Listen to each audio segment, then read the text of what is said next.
Batang na aksidente matapos magmakaawa na mamalimos para lang mabilhan ng biogesic ang inang inaapoy ng lagnat. Pero tinulungan siya ni Gov at laking gulat nito nang makita ang suot niyang kwintas. Pero bakit nga kaya? Naluluha si Austin habang tinitignan ang ina niyang nanghina sa ibabaw nga ng manipis na kama. Anak, kumain ka na. Meron pang tuyo sa lamesa. Ulamin mo na yon. Mamaya pupunta ako sa bayan para dumiskarte ng pera. Bibilhan kita ng paborito mong pandesal. Tila sinasaksak naman ang puso ng batang si Austin sa sinabi ng ina. Kahit na inaapoy na ito sa lagnat, siya pa rin talagang iniisip nito. Nay, okay lang po ako. Kakain po tayo ng sabay. Paghahatian po natin yung nag-iisang tuyo sa lamesa. At ako na pong pupunta po sa bayan para po maghanap ng pagkakakitaan. Ibibili ko po kayo ng gamot, Nay, para gumaling na po kayo kaagad. Napaubo na nga lamang si Eliza. Naku anak, delikado kung ikaw lang ang lalabas. At saka napakabata mo pa. 10 taong gulang ka pa lang. At dapat sa edad mong yan pag-aaral ang inaatupag mo. Sa panahon po na to, Nay, hindi po pag-aaral ang solusyon para po mailaman po tayo sa tiyan natin. Kaya sige na po, upo na po kayo at dadalhin ko po rito yung pagkain. Natahimik na nga lamang si Eliza at nakukonsensya.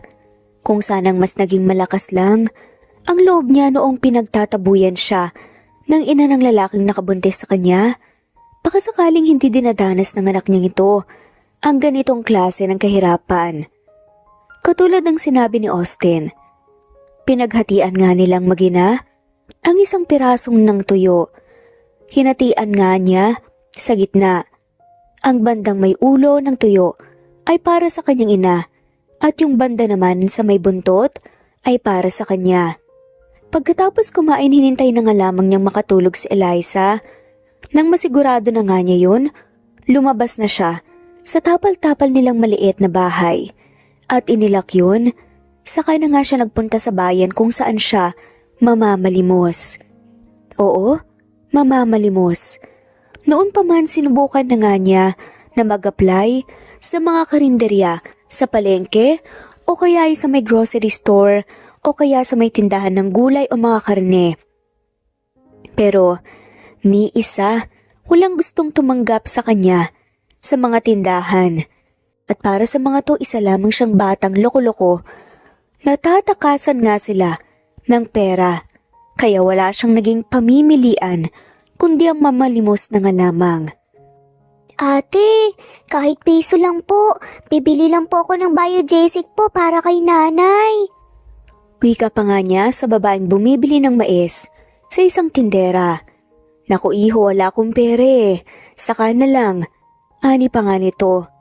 Napayo ko na nga lamang si Austin at saka na malimos sa iba pang mamimili ng palengkeng yun.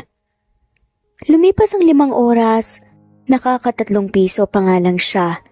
Yung piso, napulot nga lang niya kanina sa may putikan sa palengke.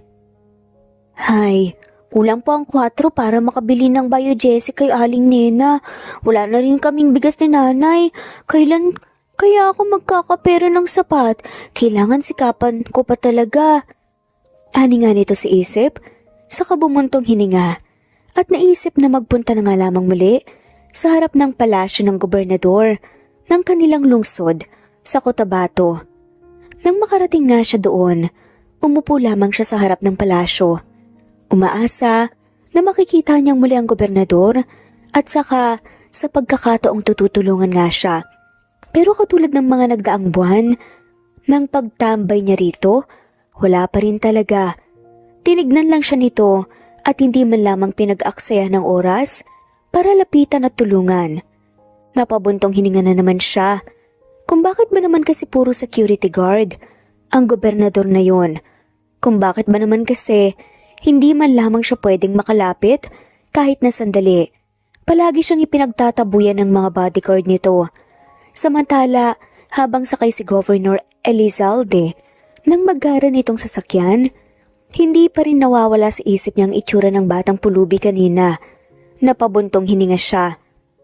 Bakit ba may kung anong sakit akong nararamdaman sa tuwing nakikita kita? Anya, sabay sapo sa dibdib. Samantala malungkot na tumayo si Austin. Sa isang sulok, mabigat ang magkabila niyang balikat. Paano ko ba mabibilhan ng gamot si nanay? Gusto ko lang naman sanang humingi ng sapat na pera eh. Kahit na 4 na piso lang sa gobernador para pandagdag dito sa tres ko. Pulong niya, habang tingin nga sa bariyang kanina pa nga niya hawak. Naglakad na nga lamang si Austin palayo sa lugar na yon at nagpunta sa kalapit nilang tindahan para mangutang ng gamot. Pero sa halip na kawaan, pinagalitan lang siya nito. Ay Ginoo, ako'y titigil-tigilan mo nga dyan sa kaartehan mo.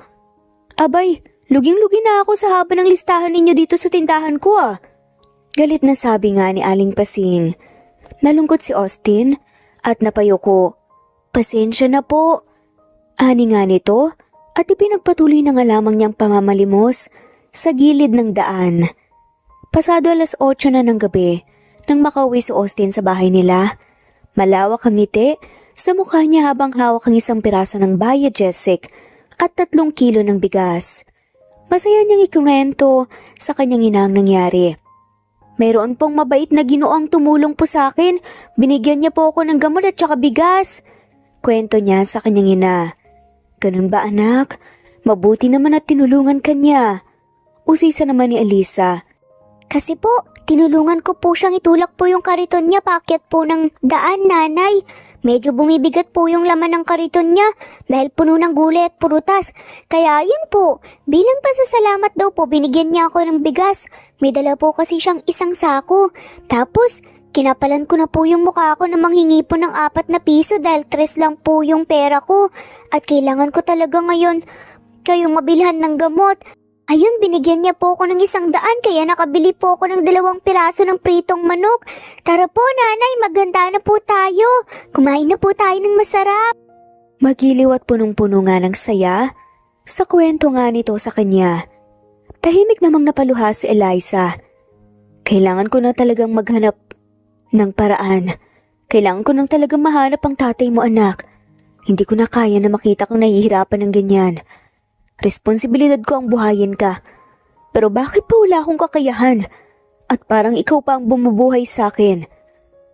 Habang lumilipas ang mga araw, lalong bumibigat ang dinadala ni Alisa. May sakit siya at halos hindi na nga makabangon pero pinipilit pa rin niyang kumilos kahit mahina na ang katawan. Ayaw niyang ipakita kay Austin na nahihirapan siya. Kaya't kahit kapirasong ngiti lang, ay pilit nga niyang iginuguhit sa labi. Ngunit sa bawat pagalis ni Austin, para mamalimos sa lansangan, may iwan nga siyang mag-isa sa loob ng maliit na bahay nila. Hawak-hawak ang dibdib na tila pinipiga ng sakit. Sorry talaga anak ko. Sana isang araw, dinggin na ng Panginoon ang hiling ko na lumakas muli at may pagpatuloy ko ang paghahanap sa tatay mo. Sa kabilang banda, araw-araw humaharap si Austin sa matinding gutom at pagod. Bata pa siya pero tila ba pinasan na nga niya ang bigat ng mundo. Kahit na ganun, ang tanging iniisip lang niya ay makauwi na nga lamang na may dalang tinapay o kahit barya man lang para sa kanilang dalawa ng nanay niya. Hindi niya kayang makita na nahihirapan ito ng sobra at lahat gagawin niya kahit na bata lang siya. Makalipas ang 1 linggo, maagang naglakad si Austin sa gilid ng kalsada. Katulad nga ng mga nakaraang araw, this time bitbit na niya ang isang lumang lata na napulot nga niya sa basurahan para gawing libangan habang naglalakad-lakad. Wala pa siyang almusal at gutom na nga siya pero hindi yun mahalaga. Dahil sa isip niya, nasa kanyang ina lang na hanggang ngayon may sinat pa din. Hay, kung pwede lang sana ako mag-magic para lang gumaling si nanay, noon ko pa sana talaga ginawa. Hinain na nga lamang niya. Nang biglang may kumalabog ng malakas. Nabangga siya ng isang lalaki, nakalalabas lamang sa sasakyan na itim. Muntik na nga siyang matumba, kung di lang siya agad nasalo ng matikas sa braso nito. Ayos ka lang ba bata? Tanong ng lalaki na walang iba, kundi ang nag-iisang gobernador, Elizalde ng lungsod ng Cotabato. Napatitig naman rito si Austin. May kung anong init ng bigat ng dibdib na naramdaman nga ito habang nakatingin sa mukha ng gobernador. Ang gobernador naman, biglang natigilan. Hindi niya may paliwanag kung bakit parang tinusok ang kanyang dibdib. May kirot, may kakaibang pakiramdam na tila humihila nga sa kanya papalapit sa bata. Sir. Mahina pero maagap na tawag nga ng kanyang sekretarya. Maliliit na po kayo, naghihintay na ang alkalde. Napasinghap ang gobernador at mabilis na binawi ang kamay na nakahawak sa bata. Hindi siya pwedeng mahuli. May mas malaking bagay na naghihintay sa kanya kesa sa isang batang hindi naman niya kilala. Mag-ingat ka. Mabilis niyang wika bago tumalikod at nagmamadaling sumakay sa sasakyan. Naiwan si Austin na nakatingin nga lamang sa papaalis na convoy. Hindi niya alam kung bakit biglang nangilid ang luha sa kanyang mga mata. Ano bang pakiramdam yun? Sad nga ni Austin. Pag-uwi ni Austin, mabilis nga siyang tumakbo papasok sa barong-barong nila. Nakahiga ang kanyang nanay Eliza sa manipis na kama at agad siyang yumakap dito. Hi Nay, kamusta pong pakiramdam niyo? O anak, nakauwi ka na pala. Okay naman ako, ikaw, kamusta ang araw mo sa daan? Okay na okay po, Nay. Sa totoo nga lang po ay may nakabangga ako kanina. Ano? May nakabangga sa'yo? Teka nga, nagkasugat ka ba? Gasgas, may masakit ba sa'yo? Tarantang tanong nga nito habang ini-inspeksyon. Ang buong katawan niya pati nga ang likod. Natawa na nga lamang si Austin. Wala po, Nay. Nagkabungguan lang po kami ng lalaki. Para nga pong ang yaman-yaman niya talaga, pero bakit po kaya ganun? Kahit sumobra na po siya sa yaman, bakit hindi pa rin po niya magawang tumulong sa kagaya ko? Napahinga naman ng malalim sa Eliza. Kung sanang may magagawa nga lamang siya para hindi mahirapan ang ganito ang anak niya, matagal na talaga niyang ginawa.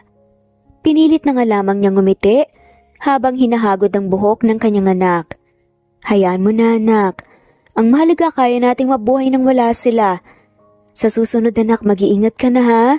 Huwag kang lalapit masyado sa matataas na tao katulad nung kinukwento mo sa akin. Mahirap na, baka next time mapag-initan ka pa. Bilin nga ni Eliza. Pero Nay, ang bait niya. Kahit nagmamadali, hindi siya nagalit. Iba po kasi nagagalit po kapag nabubunggo sila ng mga katulad natin eh. Pero alam mo po, Nay, may kung ano pong naramdaman ako. Hindi ko pa talaga ma-explain. Pero sa tuwing nakikita ko po yung lalaking yan, para bang sumasaya ako. Nalulungkot lang po ako kasi hindi niya po ako pinapansin eh. Tahimik na napatingin nga si Eliza sa kanyang anak. Sa tuwing nakikita? Ibig sabihin madalas mo siyang makita? Tumango naman si Austin at akmang sasagot na nga nang bigla namang may kumatok sa bahay nila. Eliza, ako to, si Presi. May dala akong ulam, heto at kumain na kayo. Kuhanin mo na. Sa narinig ka po sumilay nga ang malawak ng ngiti sa kanilang mga labi. Agad-agad na tumayo si Eliza na sinundan naman ni Austin. Tinanggap nga nila ang ulam at masayang kumain. Ang sarap po talaga ng ulam ni Aling Presi, Nay.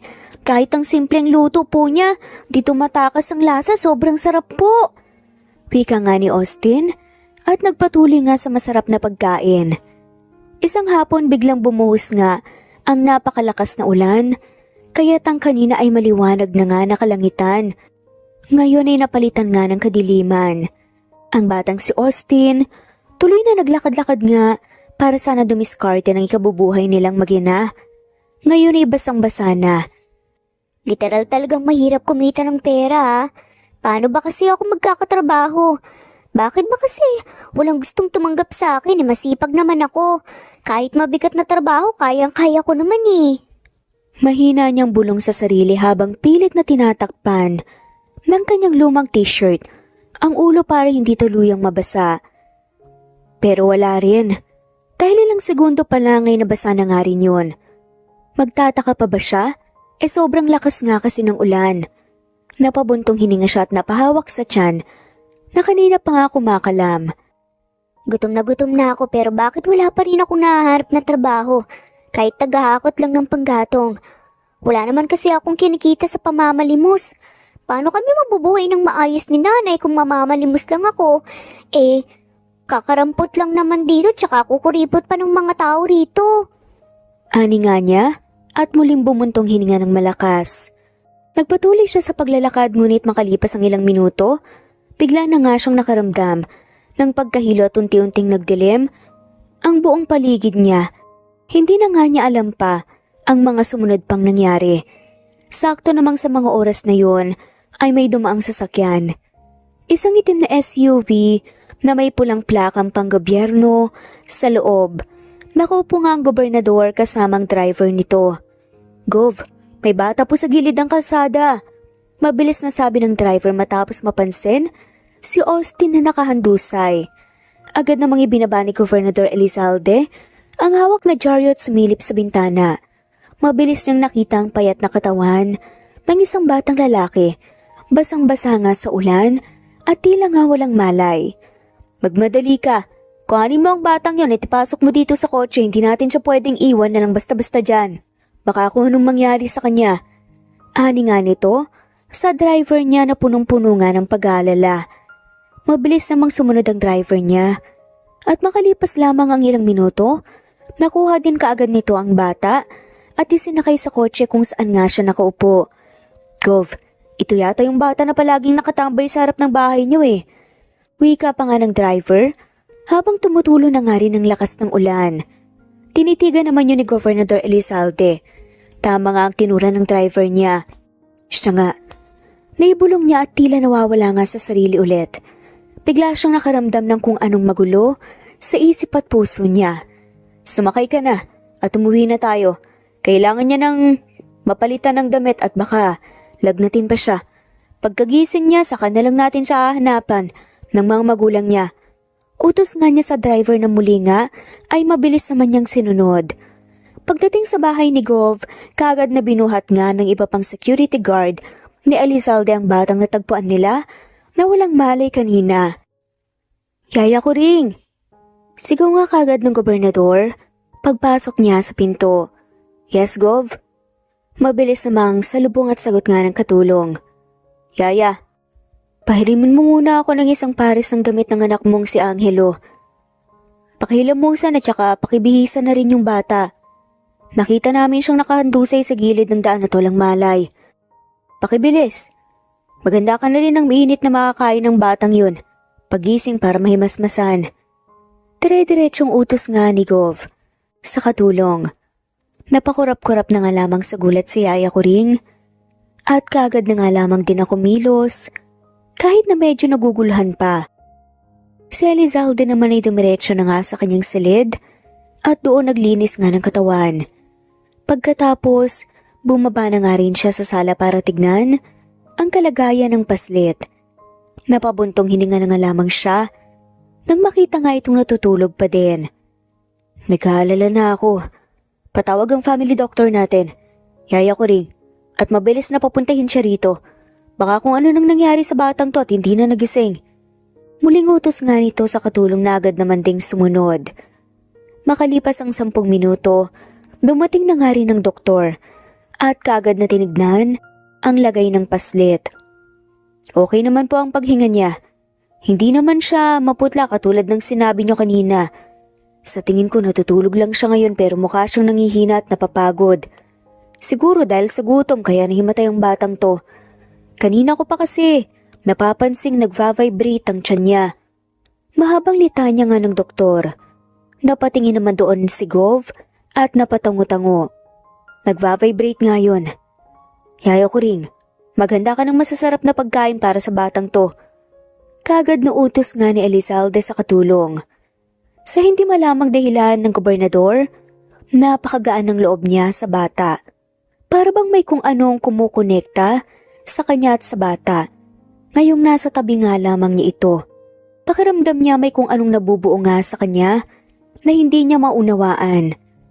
Habang pinakatitigan ang mukha ng bata, bigla naman itong nagmulat ng mga mata.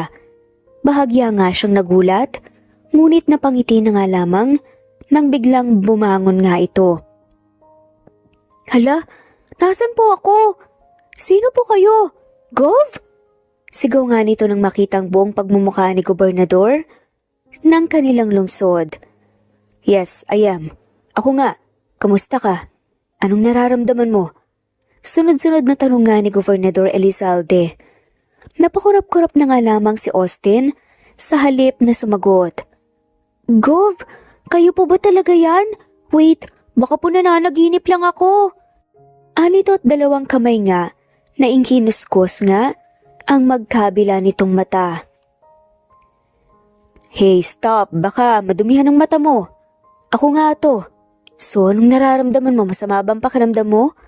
Tanong muli ni Gov sa kanya. Napailing na nga lamang si Austin. Ano po munang ginagawa ko rito? Paano po ako nakarating dito? Bahay niyo po ba to? Sunod-sunod na tanong ng cute na bata. Oo, pauwi na kami ng driver ko nang makita ka naming walang malay sa gilid ng kalsada. Kaya inuwi ka na muna namin dito. San ka ba nakatira? After mong kumain, ipapahatid kita sa inyo. Sa sitio maiksi po. Sa bungad lang po. O sige, halika muna sa kusina. Nakahanda ng food mo doon. Kumain ka muna para pag-uwi mo mamaya matutulog ka na lang at busog ka na, okay? Napangiti naman si Austin. Ang inakala nga niyang madamot pero mabait na gobernador. Mabait naman pala talaga. Sinamahan nga siya nito sa kusina at doon bumungad sa kanya ang napakarami at napakasarap na pagkain. Wow! Sa akin lang po ba ito lahat? Manghanga niya ang tanong sa gobernador. Yes, kung may gusto ka pa sabihin mo lang kay yaya ko ring. At kailangan ko na ring umakyat sa kwarto ko. May mga trabaho pa akong dapat tapusin. Seryosong saad nga ni Gov. Napatango na nga lamang si Austin at umakyat na sa mataas na upuan. Tinignan niya ang lahat ng pagkain pero naalala niya ang kanyang ina. Ang pakyat na nga na si Gobernador Elizalde ay natigilan sa paglalakad palayo nang tawagin siya nito. Gov? Nilingon niya ang bata at saka ngumiti. Yes, ano yun? Gov, masarap po sanang kumain dito dahil napakaganda po ng bahay niyo. Pero kung hindi niyo po ipagkakagalit, pwede ko po bang ibalot na lang po ito at saka iuwi po sa amin para sabay po kaming makakain ng nanay ko. Sigurado po kasi ako gutom na po yun eh. At nag-aalala na rin po siya kasi gabi na po masyado. Malungkot na sabi nga nito. Sabay lunok nga ng laway. Punong-puno ng kaba ang puso niya pero para sa nanay niya, lulunukin niya lahat ng kahihiyan na pwede nga niyang maranasan. Okay, sure. No problem. Pero teka, gusto ko lang sanang malaman muna kung bakit. Anong oras na? Nasa daan ka pa rin. Kasi po naghahanap po ako ng trabaho eh. Pag-open up na nga ng batang si Austin. Trabaho? Sa edad mo na yan? Mukha ka palang 10 years old eh. Opo, tama po kayo ng hula. 10 na po ako at kailangan ko pong magtrabaho para po mabuhay kami ni nanay. Gusto ko din po kasing ipa-check up yung nanay ko dahil palagi pong masama ang pakiramdam niya tsak nangihina po eh. Kaya ako na lang po ang tumidiskarte para makakain po kami at maulam din po yung mga kailangan po namin. Naantig naman ang puso ni Gov at lumapit nga sa bata. Umupo siya sa silya katabi nga nito. Tuyo? Tumango nga si Austin. Kaya ka ba palaging nasa harapan ng bahay ko kasi gusto mong tulungan kita? Tanong nga muli ni Elizalde. Nahihiya namang tumango si Austin habang matinding na kayo ko. Opo, pasensya na po Wala naman po akong balak na masama sa inyo eh. Nagbabaka sakali lang po kasi ako na mapansin niyo po ako tsaka matulungan. Kahit po taga-igib lang po ng tubig o taga-damo po ng mga halaman niyo. Kahit po 50 lang po ang ipasahod niyo po sa akin araw-araw, okay lang po. Malaking tulong na po yun para po makabili ako ng kalahating kilo ng bigas araw-araw at makabili po ng 2 piraso ng tuyo at isang noodle sa tindahan. Hindi po ako nangihingi ng sobra, kahit sapat lang po para po hindi po kami magutom lalo na po yung nanay ko. Parang awa niyo na po, Gov. Baka po matulungan niyo po ako. Halos maluhalo ang pagmamakawa pa nga ng paslit kay Gov at hinawakan pa nga nitong magkabila niyang kamay. Tila dose-dose ng mga kutsilyo naman ang paulit-ulit na tumarak na sa puso ni Elizalde. Dahil doon hindi siya nagdalawang isip. Sige, bukas ang umaga bumalik ka dito at ikaw ang maglilinis ng garden ni Mama sa harap. Kailangan ko lang ng 5 oras na serbisyo mo sa araw-araw at pasasahurin kita ng 500 per day. At kapag natapos mo, nang mas maagang trabaho mo, sundin mo na lang ang mga iutos ni Yaya. Hanggang sa mapuno mo ang 5 oras. Sapat naman na siguro yon para makaipon ka na rin. Pampacheck up mo sa nanay mo. Napatulala nga si Austin at ang luha nga sa kanyang mga mata. Bigla na nga lamang bumagsak ng tuloy-tuloy. Totoo po ba to, Gov? O nananaginip lang po ako? Please po, pakisampal po ako, Gov. Baka po kasi panaginip lang to eh. Umiyak nga natura ng bata. Napangiti naman si Gov, saka hinawakan ng magkabilang kamay ni Austin. Willing akong tulungan ka, lalo na't nakikita kong determinado ka sa buhay. Mabait at masipag. Sige na, tumayo ka na dyan at magpunas ng luha. Yaya ko ring, pakisupot na lang po lahat ng pagkain. Mang Carding, pakihatid po ang batang ito sa bahay nila. Pero sandali, ano nga ulit ang pangalan mo? Paliktingin nga niya sa batang kausap niya. Austin po. Ani pa nga nito na nagbigay nga ng ngiti sa kanya. Nice to meet you, Austin. See you tomorrow on your first day. Bati pa nga nito at tinapik pa nga ang balikat niya. Pagkatapos ay tumalikod na nga at tumungo nga sa hagdan upang makabalik na nga sa kanilang silid. Si Austin naman na pa sign of the cross at mahigpit na nagpinagsiklop ang kanyang mga kamay.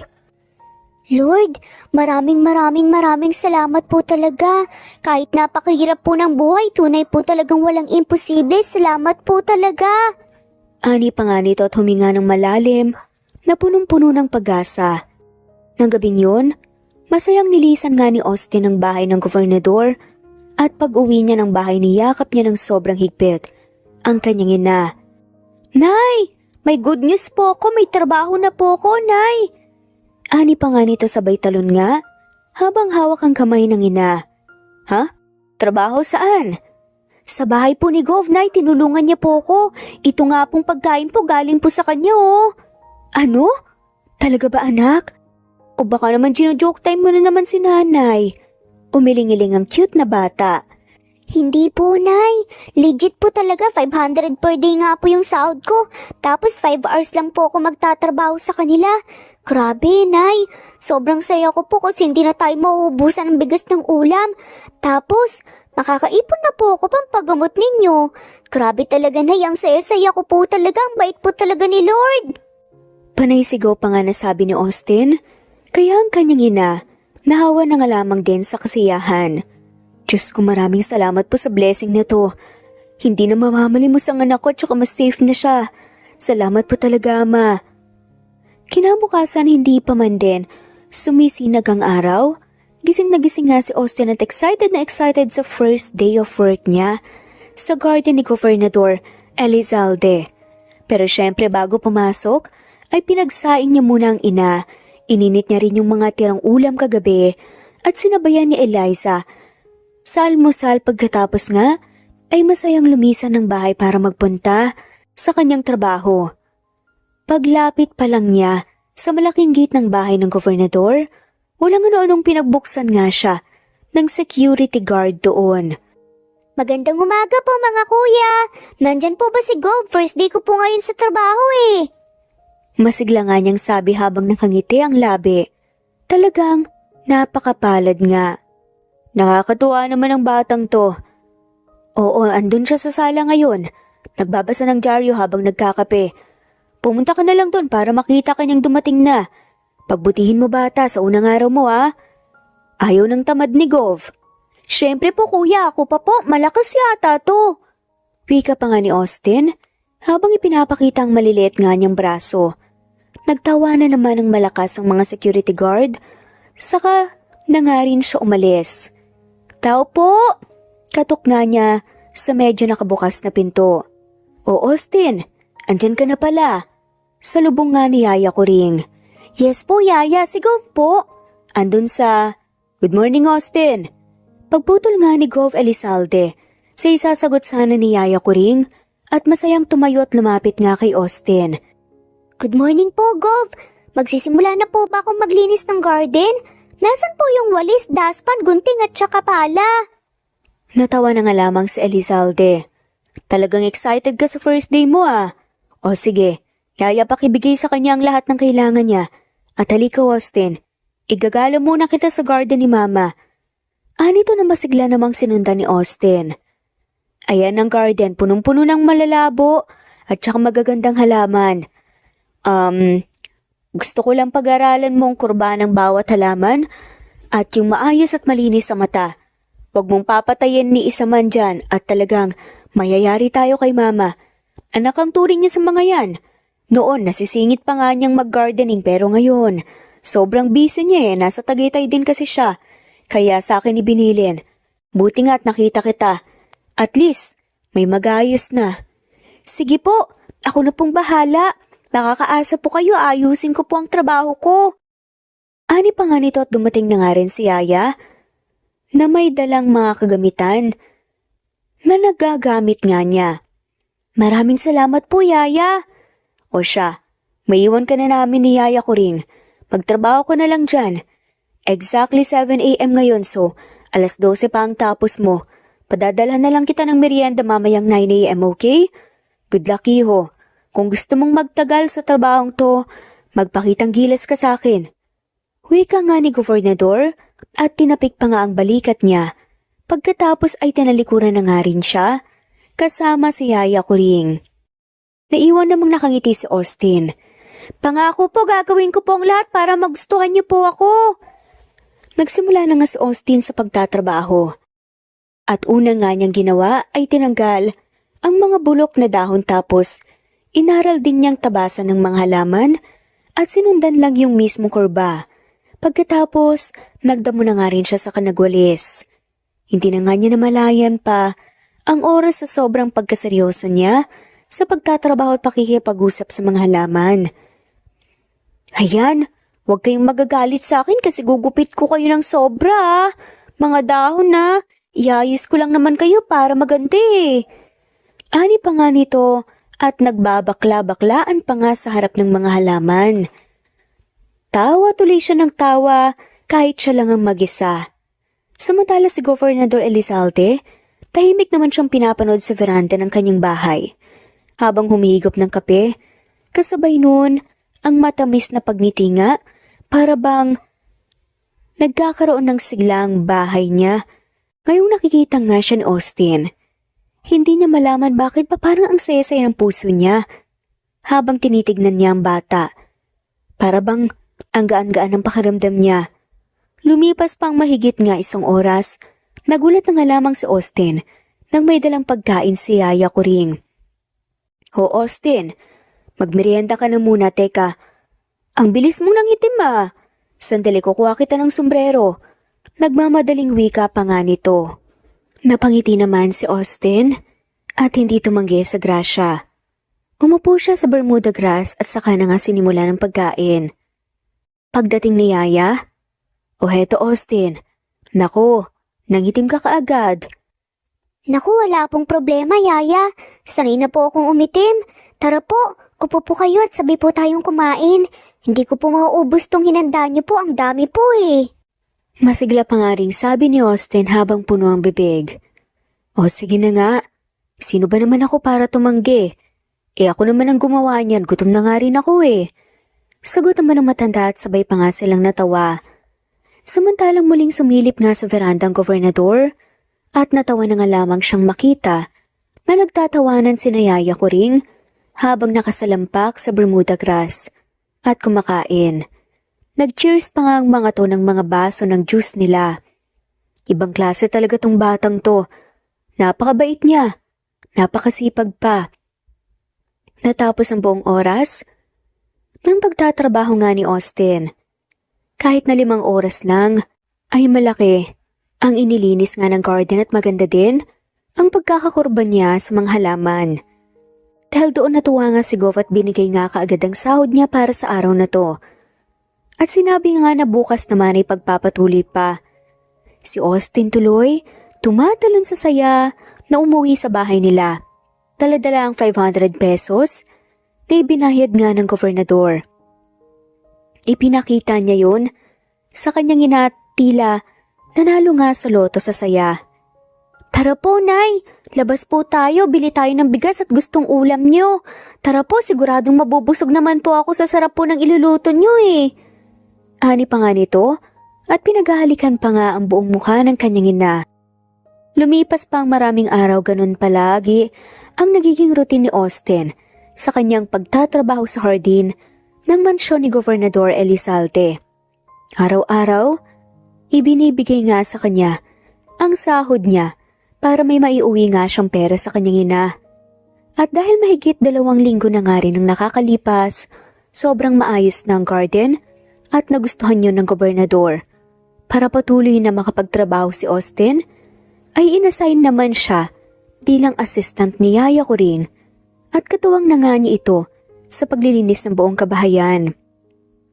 Tumatanda na din kasi ang yaya niya at kung minsan ay hirap ngang kumilos. Hindi niya ito magawang palitan dahil ito ang yaya niya simula bata siya. Yaya, naku, ako na po maglalampaso. Sasakit lang po ang likod tsaka balakang niyo. Ako na po dito, kayang-kaya ko na po to. Wika pa nga ni Austin habang inaagaw nga sa matandang mop. Naku, salamat Austin na. Talagang gumaan ang trabaho ko simula nung dumating ka. Salamat. Wala pong anuman. Sige po, mop lang ako. Ani nga nito at saka nagpatuloy na nga sa paglalampaso. Nakita naman yun ni Elizalde, kaya napangiti na nga lamang siya. Umakyat na nga lamang siya sa kanyang silid at hindi na inabala pa ang napakasipag at napakabait na bata. Isang araw, inutusan ni Yaya Kuring si Austin na kuhanin nga ang isang tray ng itlog sa sala. Papunta nga sa kusina. Mabilis namang sinunod yun ng bata at habang naglalakad hindi napansin ni Austin ang basang sahig na may sabon na pinagpatungan nga niya kanina ng mop at dahil doon nadulas nga si Austin at nauna ang ulo sa matigas na tiles. Gumawa siya ng malakas na kalabog na ikinatakbo naman kaagad ni Yaya Kuring. Nang makita niya si Austin nakahandusay na nga ito sa sahig. Walang malay at may tumatagas nga na dugo sa tiles mula sa ulo ng bata. Yung mga itlog, nagsibasagan na nga rin sa semento. Diyos ko, Austin! Gov, tulong! Si Austin nabagok! Sigaw niya at natataranta na nga lamang na pinuntahan ng gobernador sa taas at ang iba pang security guard na kasama nila. Nang malaman niya ng gobernador, ang kausap niya sa telepono, nababa nga niya nang wala sa oras at tumatakbong bumaba upang puntahan si Austin na ngayon ay tila marami ng dugo ang umagos sa puting tiles. Diyos ko, security! Ihanda ang sasakyan ngayon na! Sigaw nga niya at saka nga'y pinasok sa sasakyan si Austin at siya na nga ang nagmaneho ng sasakyan. Habang itinatakbo nga niyang bata sa ospital, tinawagan niya na nga rin ang driver na iwan at sinabing sunduin ang ina ni Austin at dalhin sa ospital. Nang makarating sa ospital, agad na sinugod nga si Austin sa emergency room at kaagad ngang inaksyonan ng 3 doktor na kinuha niya at mga nurse. Habang naghihintay sa labas, panay ang lakad pa roon at parito ni Elizalde. Kamusta na kaya si Austin? Bakit pa kasi siya nadulas? Inis niyang tanong nga sa sarili, sa sobrang pag-aalala. Maya-maya pa ay biglang lumabas ang nurse mula sa ER. Gov, nakita po namin tong kwintas sa bata. Hinubad po muna namin para ma-check po siya ng maayos. Bawal po kasi ang accessories dun eh. Anito at iniabot na nga kay Gov ang gintong kwintas. Nagpatiuna nga si Elizalde. Napatulala nga siya doon. Biglang kumalabog ng mabilis ang puso niya. Itong kwintas. Teka, bakit nasa kanya to? Nauutal pa nga niyang tanong sa sarili. At makalipas ang ilang sandali, isang babaeng umiiyak at tumatakbo ng mabilis ang biglang bumungad papunta sa kinaroroonan niya. Ang anak ko, Austin? Austin? Sigaw nga ng babaeng tila nagpahinto nga sa pag-ikot ng mundo ni Elizalde. Eliza? Ang anak ko! Nasaan ang anak ko? Anak? Nandito na si nanay! Nasaan ka na, anak? Umiiyak na nga na sigaw nga ng babae na parang mababaliw na. Ngunit ang mga nurse na dumaan nilalalayan lamang siya upang pakalmahin. Si Governor Elizalde naman ay hanggang ngayon, tulala pa rin at tila tinakasan ng kaluluwa. Ilang sandali pa, biglang lumabas ang isa sa mga doktor na kinuha nga ni Elizalde. Kayo po ba ang nanay ni Austin? Tanong nga ng doktor. Opo, Dok. Ako nga po, kamusta po ang anak ko? Kamusta po siya? Okay na po ba siya, Dok? Actually, naging malala po ang pagkakabagok ni Austin. Nag 50-50 din po siya honestly kanina dahil nagkaroon ng maliit na crack ang bungo ng pasyente pero as of now, we are still monitoring. Kahit papaano stable naman po ang vital signs niya. Tatapatin ko na po kayo. Kailangan po mag-undergo ng anak niyo sa iba't ibang test para malaman namin kung may namuo ba o mamumuong dugo sa ulo niya. Kailangan po nating maagapan or else posibleng makoma bigla ang bata or worst. Ako nang bahala, doktor. Gawin niyo lang po ang lahat para miligtas siya. Ngayon na, siguraduhin niyo pong walang mangyayaring masama kay Austin. Naghali lang sigaw nga ng gobernador na ngayon ay mahigpit pa nga ang pagkakahawak sa kwintas na hawak niya. Ang mga ugat sa noo at mga braso niya ay nagsilabasan na nga at ang mukha niya pulang-pula nga sa galit. Sige po. Maikling sagot nga ng doktor at muling pumasok nga sa emergency room. Si Eliza naman, tila nabingi nga sa narinig. Ang familiar na boses na yun na matagal niyang hinahanap, bakit parang naririnig na niya ngayon? Dahil sa kagulumihanan nga, unti-unti siyang nagangat ng tingin sa nagsalita nga at nang tuluyang lumiwanag ang kanyang buong mukha ay napasinghap siya. Kasabay ang dibdib niyang tila binabasag nga ng nakaraan at kasalukuyan. Elizalde? Anong ginagawa ng kwintas na to sa leeg ng anak mo? Diretsahan at madiing tanong nga ng gobernador kay Eliza. Habang hawak niya ang kwintas na ngayon, ay nakalambitin na nga sa kamay niya. Napasinghap naman si Eliza at mabilis na nanghilid ang mga luha. Elizalde, tapatin mo ako, Eliza. Sino si Austin at saka hindi ba? Patay ka na? Nagsalubong naman ng mga kilay ni Eliza. Ano? Anong sinasabi mo na ako patay? Oo, yun ang sabi ni Mama, patay ka na raw. Inilibing pa nga namin ang katawan mo noon dahil 'di ba? Wala ka ng mga magulang at wala ka din ng mga kapatid. Ang mga kamag-anak mo hindi namin alam kung nasaan. Napakunot noo ulit si Eliza. Ano? Ano ba, Eliza? Nagugulan ako. Tsaka bakit ganyan ang reaksyon mo? Mas naguguluhan ako kung bakit hanggang ngayon nagpapalason ka pa rin sa mama mo. Bakit kaya hindi mo tanungin ang mama mo kung anong ginawa niya sa amin ng anak mo? At kung anong ginagawa niyang kasinungalingan sa'yo? Tila nabingi nang wala sa oras si Elizalde. Napatras pa nga siya nang isang baitang palayo kay Eliza. Ano? Anak? Hindi ba tinatanong mo kung sino si Austin? Pwes, sige. Sasabihin ko sa'yo yung totoo para maumpog na yung ulo mo at matauhan ka na. Oo, anak mo si Austin. Anak natin si Austin at kaya hindi mo nakilala ang anak mo dahil sa kagagawa ng nanay mo. Matapang na sigaw pa nga ni Eliza. Saka iniwan nga na tulala at namumula si Elizalde. Pumasok sa emergency room si Eliza para tignan ang kalagayan ng anak niya. Si Elizalde naman napasandal na nga lamang sa pader habang nangihina. Napatingin na nga lamang siya sa hawak niyang kwintas na ibinigay niya noon kay Eliza. Nung mga panahong sila'y masaya pa, naiikom na nga lamang niya roon ang kamao niya at nasuntok nga ang pader na pinagsasandalan niya. What have you done, Mama? Sigaw nga ni Gobernador Elizalde. Mula Cotabato bumiyahe nga si Gov papunta ng Tagaytay upang kumprontahin ang kanyang ina. Pagdating niya doon, gulat na gulat naman ang mama niya. Oh, son! How are you? Bakit biglaan yata ang pagpunta mo dito? Kumusta sa Cotabato? Do you eat your lunch na ba? Bakit hindi ka man lang nagsabi? Ikaw, ang bakit hindi nagsabi, Mama? All these years, pinagmumukha niyo rin pala akong tanga. Bigla namang naguluhan ng Donya. What? What are you talking about? Son, look. Hindi kita naiintindihan.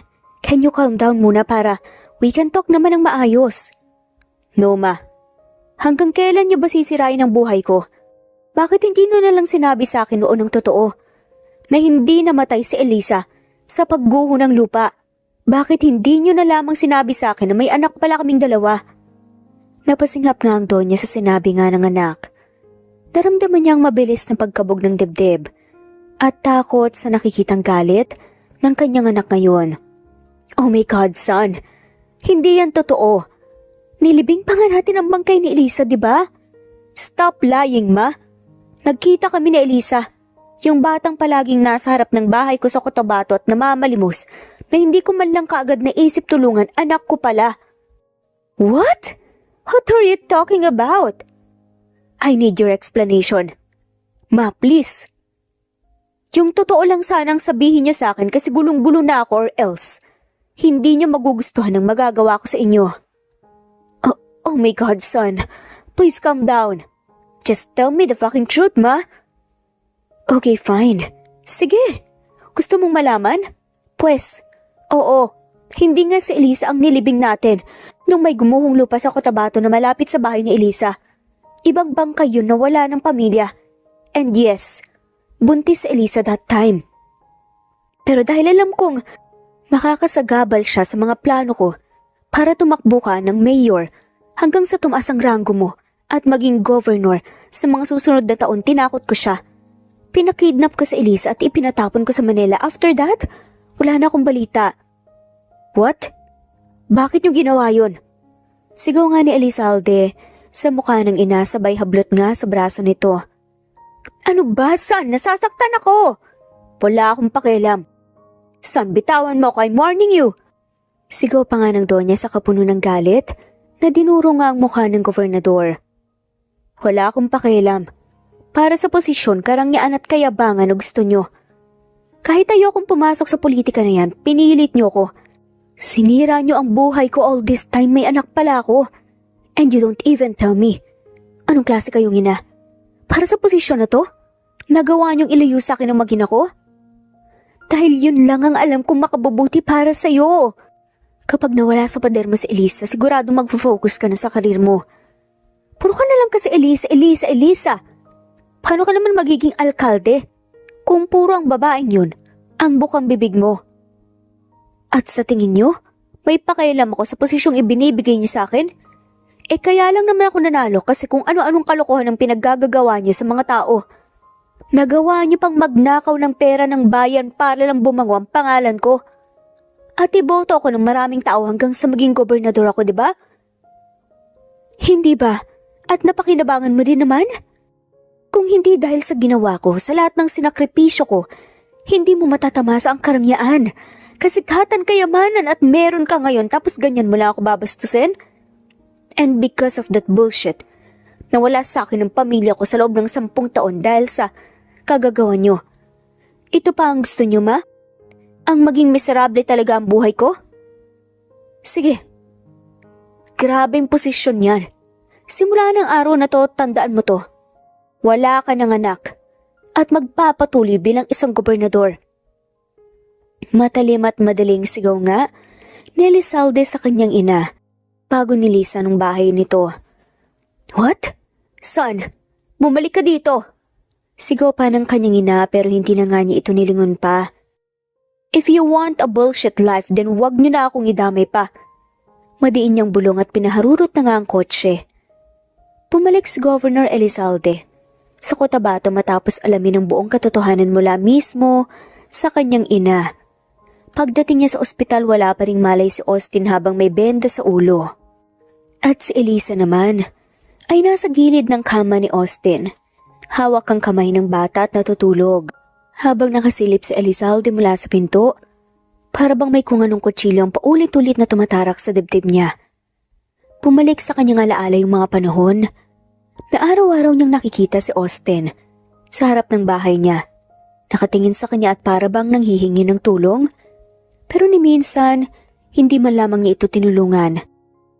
Ang isipin na ang anak mo ay namamalimos sa gilid ng kalsada, nalilipasan ng gutom at mas pinipiling mag-ulam ng tuyo at noodles para lang makatipid at mairaos nga ang gutom habang siya ay oras-oras na masarapang laman ng tiyan. Para bang dinudurog ang puso niya. Kung sana, nalaman ko ng maaga na may anak pala ako at buhay pa pala sa Elisa. Sisiguraduhin kong hindi niyo mararanasan yan. Kaya pala gano'n na lang. Kalapit ang loob ko kay Austin. Kasi dugot laman ko pala ang batang yun. Grabe namang magbiro ang tadhana. Sobrang sakit isipin. Ilang sandali pa huminga nga siya ng malalim at kinatok ang pinto. Nagising naman kaagad si Elisa. At nang makita siya at nagayos nga ito ng pagkakaupo, hinagod din ito ang nang bahagyang noon ni Austin. May dala akong pagkain, kumain ka muna. Wika nga ni Elizalde. Hindi naman kumibo si Elisa. Para na namang sinaksak na ang puso ng binata. I'm sorry for what Mama did to you. Hindi ko alam, Elisa. At kung alam ko lang talaga, hindi ko ahayaan na may mangyari sa'yo at sa anak natin na hindi maganda. I'm sorry. Hindi pa rin nagsalita si Elisa. Masyadong mabilis ang mga pangyayari.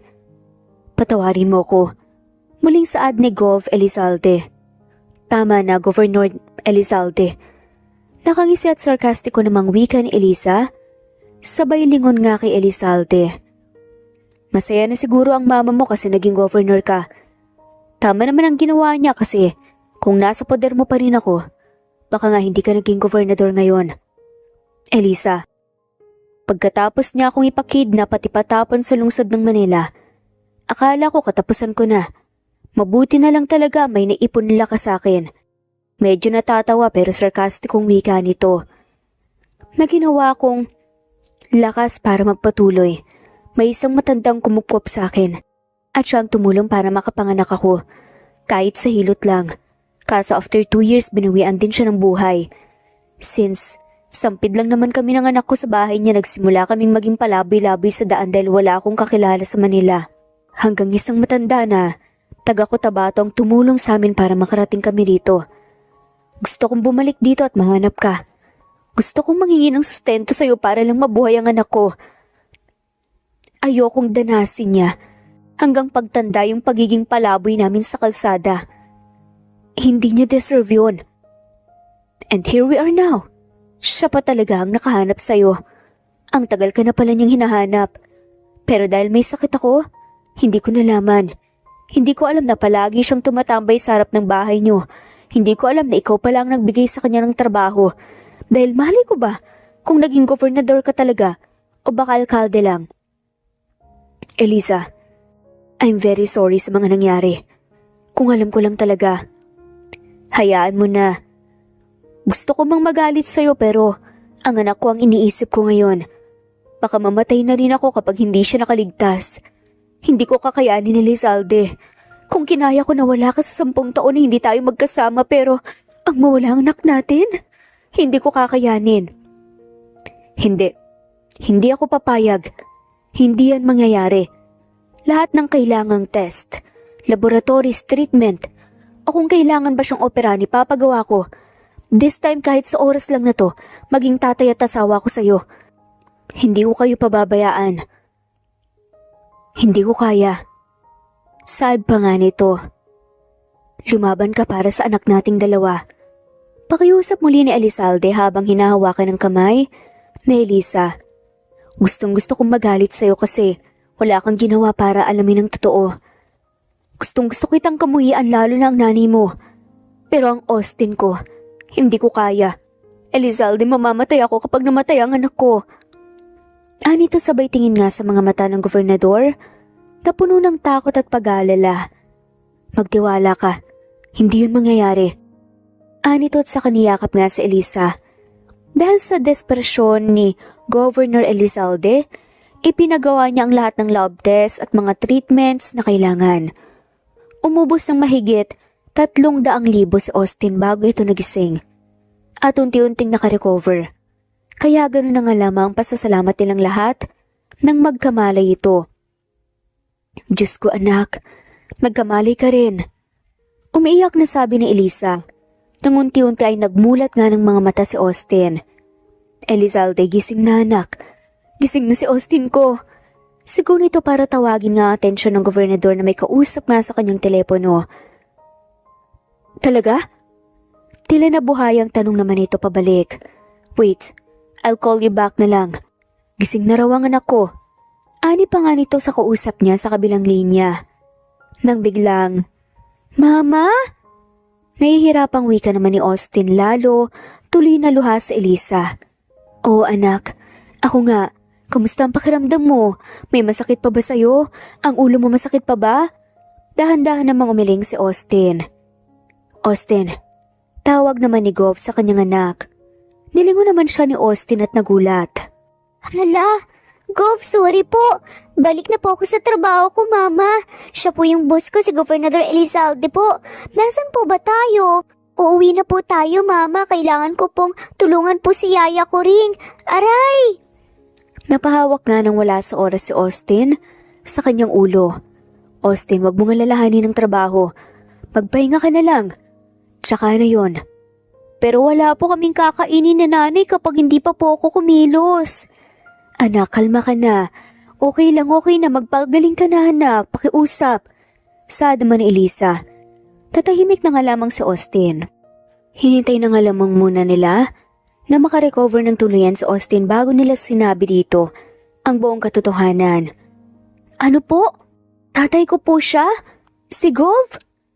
Halos lumuha nga ang mata ni Austin nang marinig yun sa kanyang ina. Kasalukuyan silang laman ngayon ng isang napakagandang bahay. Nasananta ng buhay nga ni Austin. Ngayon lang niya nakita. At ito pong bahay na to, bahay natin? Teka lang po, Mama. Kayo ko ata tong nabagok eh. Ma, sabihin niyo na po sa akin ng totoo. Wala naman pong sira sa ulo niyo, di ba? Naku, baka nauntog lang din po kayo, Mama. Magpa-ospital na din po kayo, gaya ko. Bigla ay nag-aalalang wika pa nga nito sabay tayo at tinignan pa ang bunbuna ng ina at Governor Elizalde habang nakaupo sa isang malambot na sofa. Nandito kasi sila ngayon sa ipinundar na bahay ni Elizalde. 3 years ago, nilaan niya ito para kapag mag-aasawa na talaga siya at bibitiw sa pwesto, meron na kaagad siyang bahay na matitirhan. Anak, ano ka ba? Hindi ako nabago ka. Di ba hinahanap mo ang tatay mo? Ayan na siya, nasa harap mo na. Lalong nagulhon nga si Austin, saka tinignan nga si Governor Elizalde. Si nanay talaga, hilig magpatawa. Pasensya na po kayo dito, Gova, mukhang gutom lang si nanay. Ako itong nabagok at na-ospital pero si nanay yata ang nagka-diferensya eh. Kamot ulong sabi pa nga nito. Ano ba Austin? Huwag piloso po, hindi nga sabi eh. Siya talaga ang tatay mo. Okay lang, Elisa. Huwag mo siyang pilitin. Maniwala kung hindi pa nga siya handa. Basta, simula sa araw na to, hindi na kayo titira pa sa lansangan. Dito na kayo titira. Hindi na kayo babalik doon sa ginawa ninyong bahay sa bakanteng lote malapit sa bayan. Dito, mas komportable. Paano po bang nangyari na kayo po ang tatay ko? Tanungan ni Austin sa binata pagkatapos na magsalita. Tila nga nakatulala pa nga ito. Mahabang kwento, anak. Sa tingin ko, sa edad mo na yan, hindi mo lubusang mauunawaan ang sasabihin namin. Sagot pa nga ni Elisa. Pero gusto ko pong malaman, kung siya nga po ang tatay ko, bakit bigla na lang po siyang nawala? Bakit hindi niyo po ako pinanindigan? Bakit niyo po kami iniwan tsaka pinabayaan at hindi po hinanap? Dahil nga sa kagustuhan ni Austin na malaman ng lahat, unti-unting ipinaliwanag ni na Governor Elizalde Talisa ang buong katotohanan. Nagugulhan man siya noong una, pero isa lang ang naging malinaw sa isip niya. Kung ganun, may tatay pala talaga siya. Sabay namang naluluha nga na tumango si Elizalde Talisa. Pero si Austin, biglang, yay! Meron na rin akong happy family sa wakas! magmula ng araw na yon, ay nagsimula na ang pinakamasasayang araw sa buhay ni Austin. Ang akala niya noon na hindi na siya magkakaroon ng ama, ngayon ay nasa harapan na niya. Hindi na rin niya kailangang mamalimos sa kalsada o magtrabaho dahil gobernador ang tatay niya. Bukod doon may business pa itong coffee shop. Kung dati ay nakatira lang sila sa tapal-tapal na bahay, ngayon ay napakaganda ng bahay nila. May tiles at kisame pa. At ang matagal nang pinapangarap ni Austin na makapag-aral, ngayon ay tutuparin na ng kaniyang ama. Hindi lang sa isang ordinaryong paaralan, kundi sa private school pa. Ang puso tuloy ni Eliza, gustong umiyak sa saya. Noong una, ay gusto niyang magkimkim ng galit kay Elizalde, pero nakikita niyang hindi nito ginusto ang lahat. Nakikita niya ang sinseridad sa paghingi nito ng tawad at pagbawi sa kanilang mag-ina. Kaya sino ba siya para hindi patawarin ng lalaking minsan nang minahal ng sobra ng puso niya? Sino ba siya para ipagkait sa anak niya ang kasiyahan at magandang buhay? Siya lang naman si Eliza na ang buong tanging pangarap ay ang maayos na kapakanan ng anak niya. Isang araw, habang abala si Austin sa paggawa ng takdang aralin niya sa bahay, bigla na lang may malakas na kumatok sa pintuan ng bahay nila. Hala, sinong tao sa labas? Pulangan ni Austin, ngunit mabilis na lumapit nga sa pinto ang nanay niyang si Eliza para tignan kung sino yon. Ibinalik na nga lamang muna muli ni Austin ang atensyon niya sa pagkukulay. Sino yon? Hindi pa nga ipinagpatuloy pa ni Eliza ang pagsasalita nang bumungad sa kanya ang galit na mukha ni Donya. Ang Donya na sumira nga sa pagsasama nila noon na Elizalde. Ang Donya na naging dahilan ng lahat ng paghihirap na naranasan nilang mag-ina sa Manila. Hanggang sa makabalik nga dito sa Cotabato. Ano pong ginagawa niyo dito? Ikaw ang dapat kong tanungin kung anong ginagawa mo sa pamamahay ng anak ko. Sad nga nito. Medyo kalmado pa pero may diin. Sabi ng anong ginagawa mo dito? Sabay duro na nga dito at sampal sa pisngi niya. Napatabingi pa nga mukha ni Eliza at nagulat naman ng sobra si Austin dahilan para mabilis nga siyang tumakbo at humarap sa Donya. Teka lang po, huwag niyo pong sasaktan ng nanay ko. Sino po ba kayo? Bakit po kayo nanunugot tsaka nananampal? Bad po yun ah. Hoy bata, ang nanay mo ang bad. Alam mo bang dahil sa nanay mo nag-resign ang anak ko sa pagiging governor? Ano po? Sabay na sigaw nga nilang mag-ina. At talagang nagulat pa kayo. Nung una pa lang talaga, hindi na magandang ideya na nakilala ka pa ng anak ko. Kung alam ko lang talaga na babalik ka at sisirain mo ang buhay ng anak ko, dapat pala'y pinapatay na lang kita noon. Sigaw pa nga na Donya sa mukha nga ni Eliza at saka ito pinagsasabunutan. Teka, huwag niyo pong saktan ng nanay ko, matandang nilublob ang mukha sa harina. Sigaw nga ni Austin at buong pwersa na tinulak nga ang Donya. Nalaki naman ang mga mata ng Donya sa narinig at ginawa nga. Aba, sobra kang bata ka. Wala kang modo. Ganyan ka ba pinalaki ng nanay mo, naubod ng kakatihan at kalandian? Muli ay sigaw nga nito at takmang susugod na nga para sampalin si Austin nang pigilan nga siya ni Eliza. Hinawakan nito ang kamay ng matanda. At sino ka para saktan ng anak ko? Pagkatapos ng lahat ng ginawa mo, imbes na humingi ka ng tawad kahit sa apo mo lang, sasaktan mo pa talaga? Bakit? Sino ka bang matanda ka at inuubos mo ang pasensya at paggalang ko sa'yo? Matapang na sigaw ni Eliza na nagpahina nga sa magkabilang tuhod ng Donya. Ang Eliza na mahina ngayon na nagawa ng masama at nakontrol ang Eliza na sobrang tapang na ngayon, pinatatag at pinatapang nga ng mga pagkakataon. Lumayas ka na, Donya.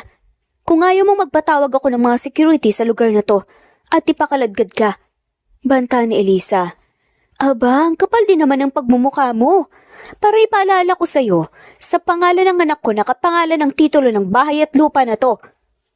At para updated ka, Donya, sasabihin ko lang naman sa'yo na inilipat na nga ni Elizalde ang titulo ng bahay at lupa na ito sa akin. Kaya anytime na sagurin mo pa ako, kayang-kaya kitang sampahan ng kaso na trespassing Ano? Susugod ka pa ba? O aalis ka na? Mamili ka.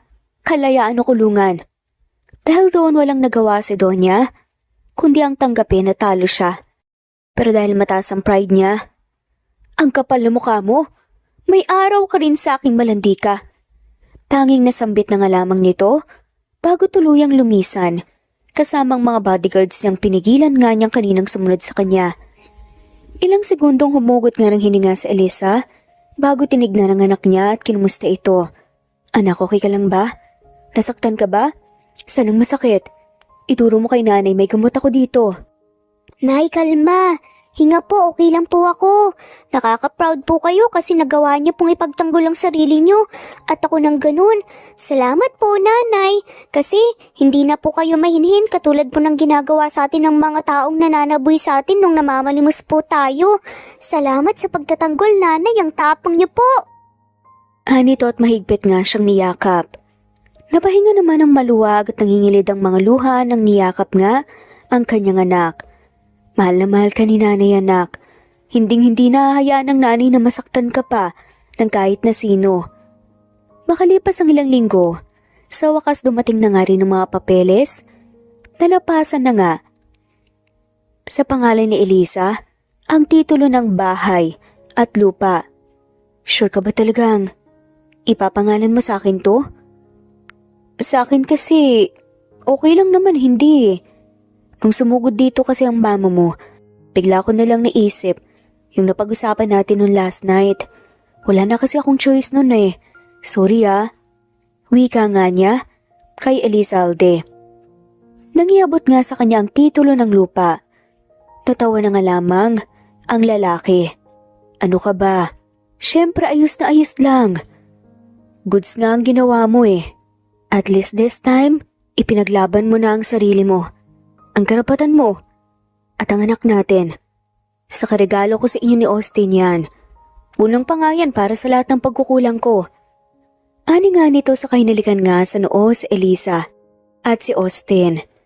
O nga pala, bago ko makalimutan may bago akong kainan na nakita. Sobrang ganda. Kain tayo? Alok pa nga ni Elizalde na sobra namang ikinatuwa nga ni Austin. Siyempre naman po, tatay. Tara na po, magbihis na po ako kaagad. Hep, hep. Anong magbibihis? Tignan mo nga ang itsura mo, anak. Ang dungis-dungis mo na, maligo ka muna. No problem po para sa foods. Kwelang sabi pa nga nito sa kasumayaw-sayaw nga na umakyat sa second floor para magpunta sa kwarto niya. Naiwan naman si Elisa at Elizalde sa sala na patitig tuloy si Elisa sa lalaki. Salamat ah. Ang dami mo ngang naging pagkukulang noon pero sobra-sobra naman pagbawi mo ngayon. Hindi mo kailangan gawin ang lahat ng to, ng ganito. Naiintindihan ko, Elizalde. At kung mahal mo talaga ang pagbibigay serbisyo sa mga kababayan natin, hindi ka naman namin pipigilan eh. Hindi na kita dapat pigilan pa. At saka, hindi ka dapat nag-resign. Mahinahong wika nga ni Elisa. Nakaharap niya. Alam mo naman na noon pa, ayoko naman talaga ng politics.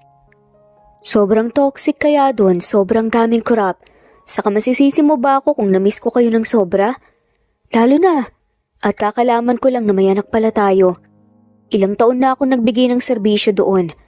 Panahon na para kayo naman ang paglaanan ko ng oras. Mahinahon din ito na sagot at sa huli nakayakap pa nga sa isa't isa. Punong-puno nga ng pasalamat ang puso nga nilang dalawa na kahit isang dekada pa lang silang pinaglayo ng kapalaran, heto pa rin sila ngayon, walang pagmamahalang nabawasan. Makalipas ang 2 oras na paggayak nilang lahat, ay bumiyahe na nga sila papunta sa isang restaurant. Nung una parking lot na nga sila, kinindatan ni Elizalde ang anak mula sa likod niya. Senyales na sisimulan na nga nila ang kanilang plano. Yes, plano. Plano ngang mag-propose ni Elizalde kay Elisa para sila na nga ay ikasal na at tuluyan na nga silang maging isang happy family. Nay, pipiringan ko lang po kayo saglit ha. Ako din po kasi magpipiring eh, utos po kasi yun ni tatay. Pagsisinungaling nito habang pigil na humahagik-kik. Ha? Ako pipiringan? Hoy Elizalde, ano ba to? At may papiring-piring ka pang nalalaman. Saad ni Elisa. Basta promise magugustuhan mo. Sagot naman ng dating gobernador at saka na nga bumaba ng kotse at pinagbuksan ng babaeng nais nga niyang alokin ng kasal. Inalalayan ni na Elizalde at Austin si Elisa na makapaglakad ang totoo, walang piring si Austin, palusot niya lang din yun. Nang makarating sila sa mismong venue ng rooftop, dahan-dahan nang tinanggal ni Elizalde ang piring ni Elisa at ang bumungad sa babae, ang isang napaka-romantic na setup. Napatakip na nga lamang siya ng dalawang kamay sa gulat at ang luha ay nagsimula nang mangilid sa kanyang mga mata. Ano to Elizalde? Tanong nga niya habang kinakabahan. Ano pa nga ba? Bago pa tayo kumain, gusto ko muna sanang pabiting wika ni Elizalde. Saka sinenyasan nga ang mga crew at isang napakagandang fireworks display ang sumabog sa kalagitnaan. At ang saad nga doon, "Will you finally marry me, Elisa?" Nagulat na nga lamang si Elisa sa biglang pagluhod ni Elizalde sa harap niya, habang may hawak na isang maliit na pulang kahon na may gintong singsing sa gitna. Elizalde, naiiyak niyang tawag sa lalaki. Alam kong ang dami-dami kong pagkukulang sa iyo at sa anak natin. Palagi kong sinasabi sa iyo yan pero maniwala ka. Gustong-gusto ko sanang bumawi. Please, pwede ko pa bang tuparin ang pinangako ko 10 years ago sa iyo na pakakasalan kita kapag tama ng oras, panahon at pagkakataon? Lalong naluha si Elisa dahil bumalik nga sa kanya ang memories nila na yun. 10 years ago, napatingin din siya sa kanyang anak na ngayon magkasiklop nga ang dalawang kamay at taimtim na nakapikit tila matinding nananalangin sa Diyos. Bahagya tuloy natawa si Elisa. Oo naman. Sino pa naman ako para tanggihan ang ama ng anak ko at ang ikasasaya muli ng buhay ko? Sagot niya na ikinamulagat nga ng mata ni Austin sa gulat at saya at ikinatalon nga din ang puso ni Elizalde. Agad-agad niyang isinuot sa palasingsingan nga ni Elisa kahit nanginginig nga ang kamay sa kaba. Pagkatapos ay mahigpit na niyakap nga ang kanyang babaeng pakakasalan habang ang mga gitaristang kinuha niya ay nagsimula na nga sa pagtugtog ng isang nakakakilig na musika. Maraming salamat sa pagpapatawad at pagkakataon na ibinigay mo sa akin. Ipinapangako ko na hanggang sa kaduluduluhan ng buhay ko ikaw lang nag-iisang mamahalin ng puso ko. Magpakailanman hanggang sa katapusan.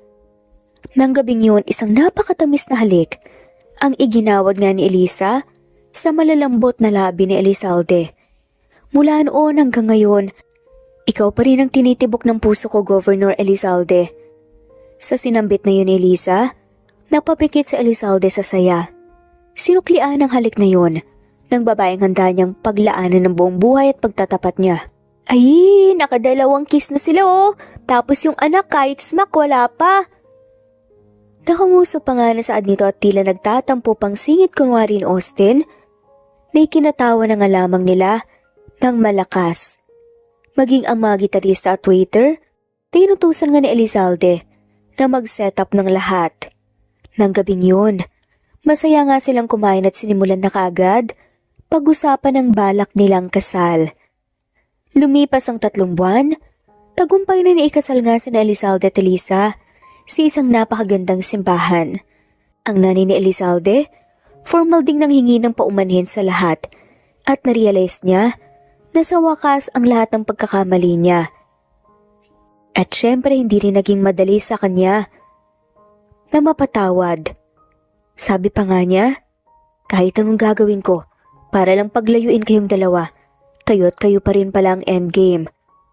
Natawa na nga lamang ang bagong kasal at pinatawad nga si Donya makalipas ang ilang taon. Anila, wala nang puwang ang galit sa puso dahil masayang-masaya na nga sila. At muli silang pinagbuklod ng Panginoon. At makalipas nga kasi ng ilang taon, matapos ang kanilang honeymoon, biniyayaan nga muli sila ng anak. Hindi lang isa, kundi 3 pa nga at sobrang saya nga ng puso nila na matatawag na nga sila sa wakas na isang one big happy family. Kaya sa huli akala nilang sad ending, napalitan ng isang napakasayang ending. Mahal na mahal kita, Elisa. Sad nga ni Governor Elizalde habang nakayakap nga sa likuran ni Elisa at nasa terasa nga sila. Hinaplas naman ni Elisa ang mukha ng lalaki.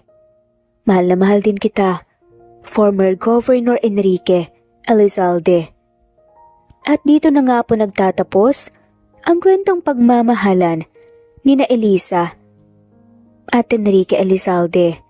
Maraming salamat po sa lahat ng walang sawang sumusubaybay sa ating mga kwento at shoutout po sa mga sumusunod.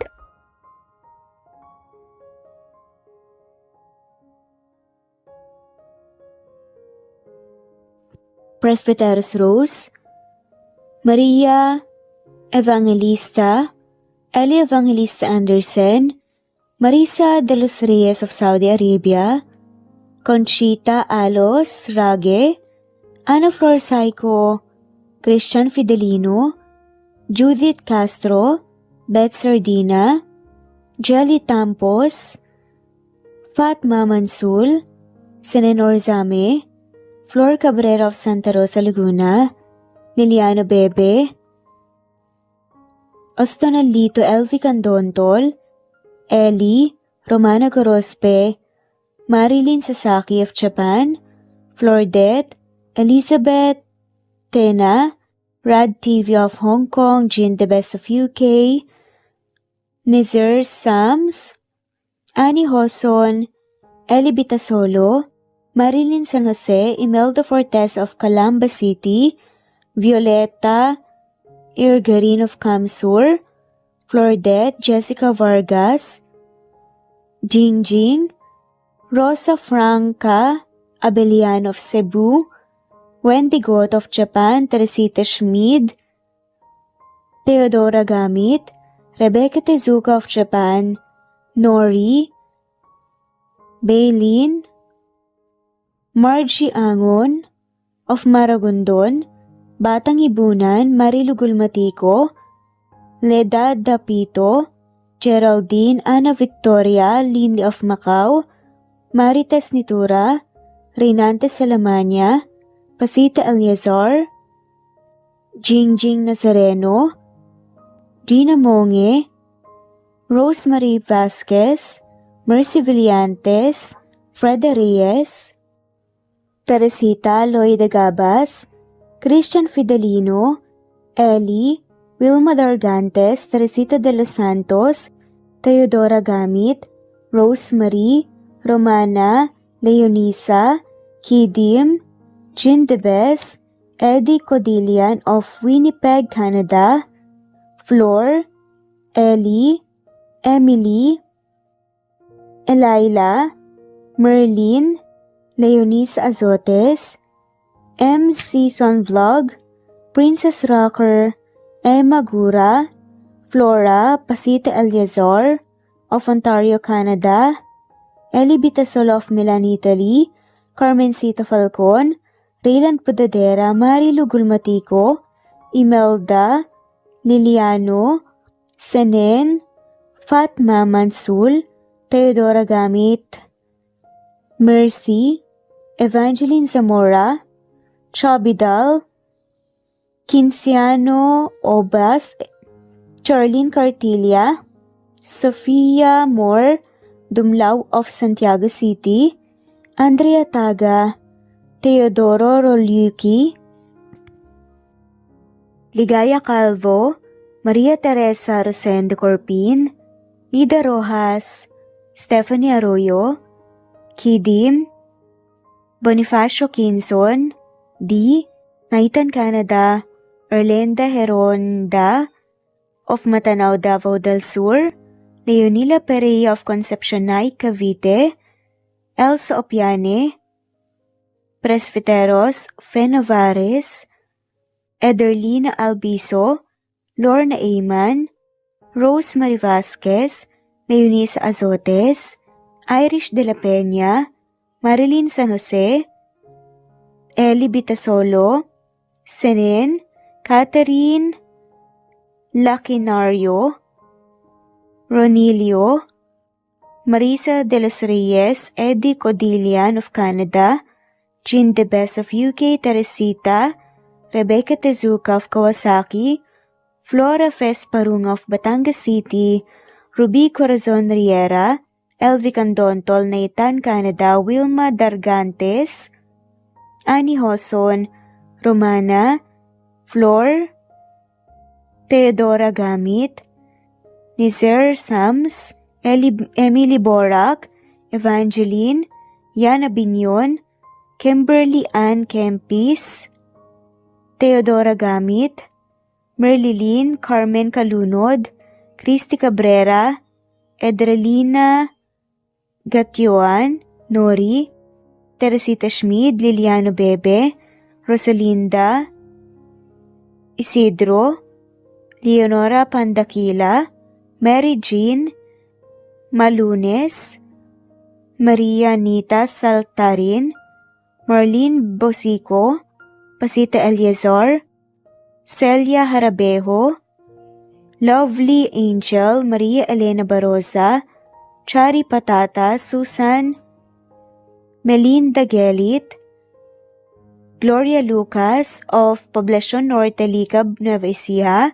Francis Pilapil from Binganonan, Rizal, Ruby Corazon, Chabidal, Mary Joy Sabaresa, Lebuna Arnel, Angie, Reder, Kinciano Ebas, Lucia Baldo, Ara Adhani, Yamasuka, Evangeline Bautista, Mary Joy, Rodrigo Valerio of Balanga City, Bataan, Rosal, Rosalie, Ana Flor Saico, Carlo Gayorgor, Jelly Tampos, Rosemary Vasquez Presbyteros Rose, Eli Evangelista Anderson, Fe Navares, Ostonolito Catherine, Ara Adhani, Jean Debes of UK, Lily Sales, Rose Mebukadon of Saudi Arabia, Ellie, Liliano Bebe of Italy, Lily, Loida Gabas, Ellen Cervantes of Malolo City, Bulacan, Evangeline Zamora, Jennifer Odias of Claveria Miss Oriental, Nori, Annalyn Divina Gracia, Merlilyn Linley Nora Balias of Siargao Island, Meding, Elvi Candontol, Wilma Dargantes, Helen Murillo, Ara Adhani, Carmencita Falcon, Ederlina Albiso, Florence De Leon, Rebecca Tezuka, Annie Hoson, Matea Ejes, Nancy Navarra, Teresita Schmid, Mercedita San Jose of Antipolo City, Princess Rocker, Marilu Gulmatico, Ana Victoria, Imelda Fortes of Calamba City, Jan Lulete, Batang Ibunan, Pinay, Elsa Kimura, Fatima, Eli Ramirez of Caloocan, Liliano, Saida, Flordet, Helen Murillo, Jelly Tampos, Senen Orzame, Elaila, Leonisa Azotes of Bacolod City, Pasita Eliazar, Romana Gorospe, Flor Cabrera of Laguna, Carmencita Falcon, Ronilio, Conchita Alcos, Rosemary Vasquez, Eli Bitasolo of Milan, Italy, Marilyn San Jose, Fe Navares, Annie Hoson, Evangeline Zamora, Imelda Taay, Charlene Cartilia, Julieta Hermosura, Elvi Candontol, Teresita Schmid, Marilyn Sasaki, Christina, Jessica Vargas, Christian Fidelino, Marie Cristal Hilario, Elsa Opiane, Princess Rocker of Riyadh, KSA, Marisa de los Reyes, Merlilyn, Juliet Panlilio, Daisy Blaza, Susan of France, Mercy Villantes, Renalyn Obenza, Wilma Dargantes, Not Green Fox, Carmelita Mendoza, Marilyn Babula, Berry, Liliano Bebe, Presbyteros Rose, Medel Talon, Jane, Lani Pardillo, Marlene Kayanan, Leonisa Azotes, D.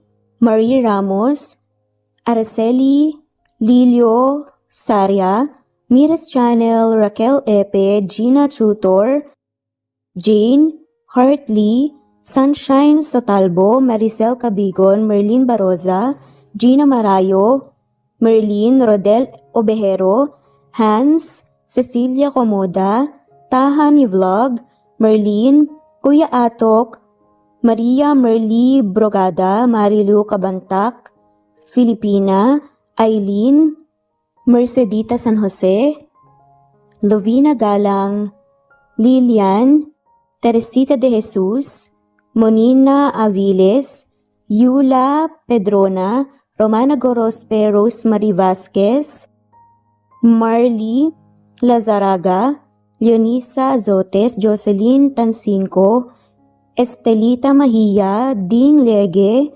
Marisa de los Reyes Arroyo, Leia Paul Vinar, Steve the Music, Rain, Presbyteros Rose, Ostonalito, Alex Saani, Matea Estrella, Agustina, Onaba Cogin, Jessica Vargas, Celine, Merlilyn Baroza, Annie Hoson, Elimana Lili, Mercy Villantes, Eli Evangelista Anderson, Eli Bitasolo of Italy, Ann Mariano, Fredelisa de Guzman, Carmencita Falcon, Merlin Bravo, Cecilia Ramos, Evangeline Zamora, Edralina Gatchoan, Marites Nitura, Agustina Niceto, Marian, Ann Aliflor, Lily Roda Barcial, Alma Ebdao, Minda Tandok,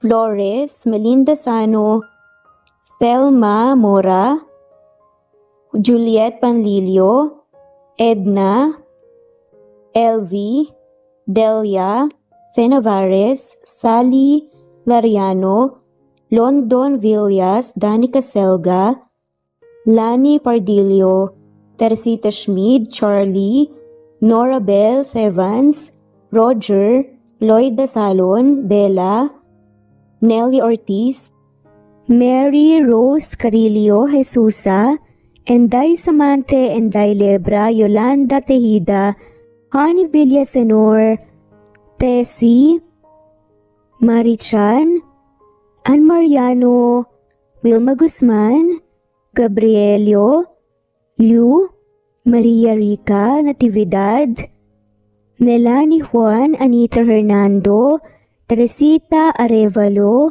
Raquel Magno, Carmencita Falcon, Flordet, Nat Green Fax, Luz Templo Nuevo, Teresita Schmid, Flor Cabrera, Virginia Salazar, Luz Templo Nuevo, Leia, Madeline Tagle, Wilma Villafuerte, Isaac Ablon, Menchita de Belen, Federico, Mercy Edrosolo, Fe, Adamson Machas, Quinciano Ebas, Eli Ramirez Elizabeth Gilas, Harem Ruhi, Julius Edna Romero, Charlie Angelina Samia, Emma Gadiano, Rosemary Vasquez, Lisa, Estelita Mahia, Elvi Candontol, Corazon Danke of University of Eastern Philippines University, Teresita, Neil Bacolor, Evangeline Zamora, Charlie Jane Clemente, Susan Upaga, Susan Rodrigo, Fred Deliza de Guzman, Juby Hernandez, Helen Murillo, Edarlina Fahil,